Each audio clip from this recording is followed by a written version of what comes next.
Hey everyone. So this is kind of on the fly. My brain is always kind of going. It's never quiet, and so I sometimes find myself thinking about really deep things during the day. And so I was just thinking about the subject, and I realized that instead of just thinking it to myself and talking to myself about it, I could record it because I think it's something that a lot of people, especially parents, don't really talk about a lot. So today, I just wanted to talk about being yourself for your kids and why I think that's really good and really amazing, and maybe being vulnerable to your kids, and why that was something I struggled with. So, for a while. So, this is on the fly. I have no idea what I'm going to say. So, let's get started.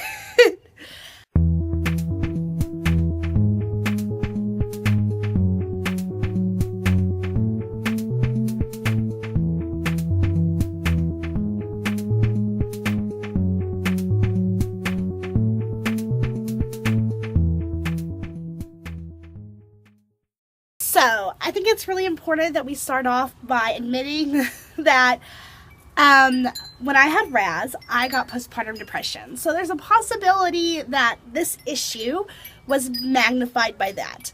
And secondly, being neurodivergent, sometimes society tells us that we need to fit in to live like a happy, productive life. And I no longer buy that, but I used to. Like most neurodivergent people that went to school, we learned to do that. So when I had Raz, I was very concerned about what part I needed to play to be this amazing mother. Like, I need to play this part of this, like, beautiful, wonderful mother that everybody thinks when they think mother, in order to be everything he needs, because what he needs is what society tells him he needs. And that's what I felt like. And that was wrong, obviously. Super, super wrong. But it's how I felt. And so I did just that. I kind of just... My phone is low. I told you it was last minute.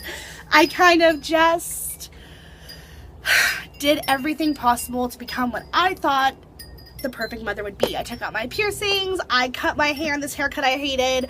I quit talking about my passions. I really struggled to just be what I thought he needed to be, and I failed at it. I failed miserably. I got more depressed. I became more confused.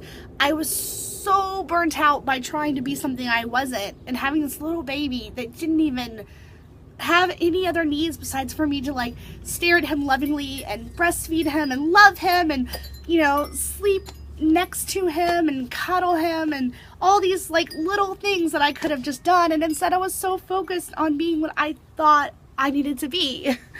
And one day it hit me that that was not at all what being a good mom was about. Like, when I look at my kids, I want them to grow up to be happy as themselves. I want them to be who they are. I want them to embrace who they are and embrace their gifts and embrace everything about themselves and use that to make the world better and make themselves happy and be in the world and be mindful of others and mindful of themselves and just be really rooted in self.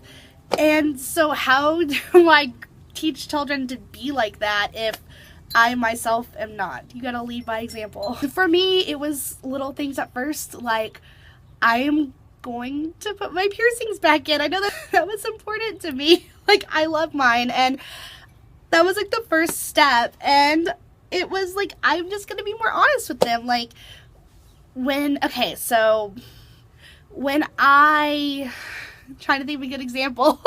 When I mess up, I tell my children, like, I messed up, and I'm sorry, and I'm not perfect. I think a lot of us worry, like, if we aren't perfect, how do we expect our kids to do better? Like, if we're not, like, top bar of knowledge on everything and always right, will our children listen to us? And I think yes, because no one's perfect, no one's always right, we all mess up. Being vulnerable with our kids about why we aren't good at something or when we struggled or apologizing is so important. I am, like, there's days that I shut down. I shut down pretty easy. So there's times I shut down and I'm just not there as much, and I want to be honest with them, but I struggle with that. So if you love, let's say, reading, I think it's really important that you sometimes read a book you love and you let the kids see you reading a book that you love just because you love it. Or if you love gardening, that you let them see you and probably garden beside you, or let them bake with you. Or if you really, really love anime, you watch anime that you love and you maybe show them things that you think they'll love too. And I think it's also important that goes the opposite way, that you let them be themselves and show you things. And that, you know, there's like this give and take of self and sharing parts of yourself from everybody in the family. Oftentimes we feel that people will judge us and being a parent if we maybe have a style that's not typical mom or typical dad, and I think that's important we break that and show that families all look different and that we can still have our own style and be good parents, or that we can still like certain types of music and be good parents, or, you know, things like that. Or maybe have certain hobbies. I have several friends who love pole dancing. I know they love it, and they're moms and they're amazing, and I'm so glad they did not give up that love or not do that love because they're parents, or things like that. Like, you gotta just, it's so important you have things that you're just passionate about, that, and you should let your kids see that you are happy and passionate and rooted in self. And that doesn't mean that you're going to take away from them, because as parents we give up a lot. We really do. Like, we give up parts of ourselves, we give up passions and parts of our identity and things that don't fit in well with being a parent, and maybe giving up a lot of time and all these things that are all so much a part of being a parent that we give that up.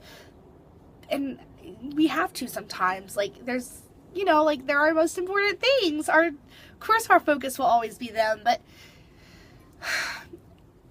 it's also important that we show them who we really are, and that we don't completely lose who we are. And of course we'll change, and we'll always be bettering ourselves, trying to be better for them, trying to be better for us, trying to just be better altogether. That's what life's about, is constantly growing and changing. When something doesn't flow, you just find what does. But, you know, you can't just do what I did and create this, like, alter mom ego and expect it to be what's best for your kids.